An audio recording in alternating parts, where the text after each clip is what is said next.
Oh boy, druids and priests, we hear you. Yeah. We're going to have more information soon. Apologies for the silence. You deserve better, and you rightfully expect better. That is straight from the game director.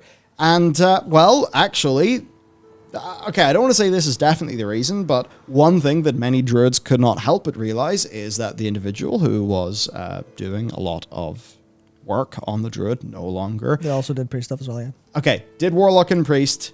Druid and priest. Is one of, or sorry, Yes. words are hard, druid and priest. That's Hamlet, Ian's old guildie, I think. But yeah, they no longer work at the company. So this obviously leaves a bit of a problem when it's a new expansion. Someone is moving on to a new gig. You now need someone designing something to do this. And this is, I think, where the rest of Ian's statement comes in, where he says, the challenge is, billion-dollar company and all. So he's not, deaf to what people are saying. He hears it. Single-dollar company. Single-dollar company. Multi-dollar company sometimes. Yeah, only after they release an expansion. See, that's why they try to get expansions out, because they only have $1 until they release an expansion, and then they get $2. But then that $1 goes away when they're making the next expansion. And that's actually, if you change the numbers, that actually is why, but that's a different story. But yeah, he said the number of humans who can all fit in one room together, who are handling both the design side of it and the community communication of it, life happens that results in gaps along the way. Sometimes one developer is working in a couple of classes and has one done, but needs to get the other one done because understandably players of the class are impatient. That means, in turn, they're less focused on the first one for now and are going to get back to it. It's stuff like that. Basically, right, it's a multi-billion-dollar company, but also 5 class designers. There's like 5 or maybe, let's just say out of a hat. For clarity, I completely made that number up. I have no idea. Yeah, let's just say there's 5 or 10 class designers.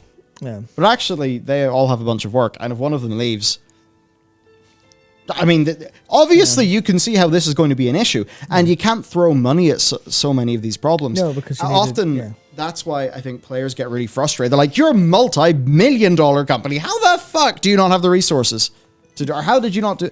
And the answer always, I think, is if the timescale was 2 years, this could be done.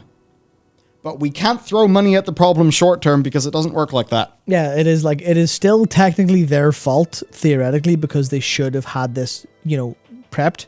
They should have had a replacement, but clearly, but they clearly didn't.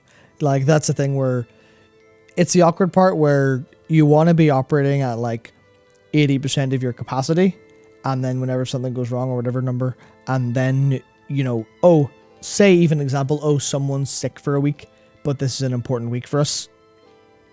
We're good because we're running at 80% capacity. We're up to 100% capacity, but we have the overflow capability there. And that's like what you would theoretically want to do. But then if you're running at 80% capacity, then what you're doing is pissing away 20% of your money. And then you're like, well, but then why not just work at 100% capacity?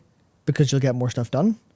But then something happens, and then you're now working at 120% capacity, which means stuff doesn't get done in time, and you're like, how do you flexibly like change the amount of resource you have? And the difficult answer for something of this is you don't. That's why so many contractors and stuff are very important for the games industry, because they do need to go from, we need an extra 100 people for 6 months. We don't have time to train them up, so you kind of have to have like contractors who are available and multi-skilled to do that stuff.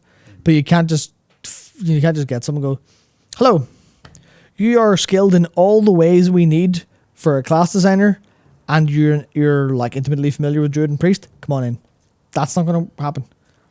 There is a vague chance you could, maybe get, here's someone who's like really good with game design, like the fundamental technical side of like making numbers work. And then we got them, and we also got like class experts in the room, but that's like hard to actually like organize and sort. And it carries danger because you invite someone from the community in. Oh, look, you've just given them some creative control over your game despite them being an outsider. Oh, shit. That's a bit of a dodgy maneuver. But that's kind of the awkward part of like, you can't, like you're saying, you can't solve this short term. But you should have had something there sorted. But obviously they clearly have resource problems because things are generally like... Also, there's a lot of work they have to redo. which I'm sure they're very annoyed about having to, like, I'm sure they've planned for some of it in their overall plans, but they've had to redo talent trees and like fix them up so much. That's like, there's a lot of, I imagine there's a couple of cases where they went, man, I really needed this. I really needed like to do, say, Druid this week, but let's say an example, but all the red paladins are screaming online, so I have to do that first, or I have to prioritize which of these gets done. Like Ian saying, you know, maybe you have two to do, you do one at a time. The one you do second just gets, you know, takes a hit, and that's kind of unfortunate. But realistically, it's also, they have a lot of money. They should not have this problem. They do, but they shouldn't. They do, and it's understandable, but they shouldn't. Yeah. I think that's where most people are saying that. They're like, this shouldn't be the case. We don't want excuses. We want action. You're like, your excuse is valid, but, you know, it's a reason, but... Yeah. Should have been better plans to have something like this not be disruption, because it can happen. Yeah. He did finally say, though, we all need to collectively work to get better at ever having the radio silence solution, going on where people are waiting. Yeah, because I think basically he's saying we need to do better. Yeah, he gets it. That's like the fundamental part where there's some classes who are like, their talent tree is busted, but there's a little bit of feedback going, hey, we're going to do this, or hey, this is what we're working on. Whereas obviously for whatever reason, Druid and Priest are like, are you going to fix this? That's just crickets. You're like, well, okay.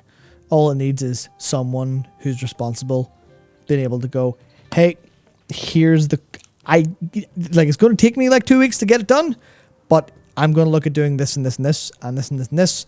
Send that to Kaivax, file it in the forums. I'll look at the feedback later. Sweet, job done. Yeah. But you need to have someone who's the time to even do that. And even doing that is time taken away from them solving the problem. Oh, yeah, because if there's going to be a new fucking class designer coming, who's going to be interviewing them? Probably a senior class designer who also has classes to... So even though it's a large company, shit's still done by humans.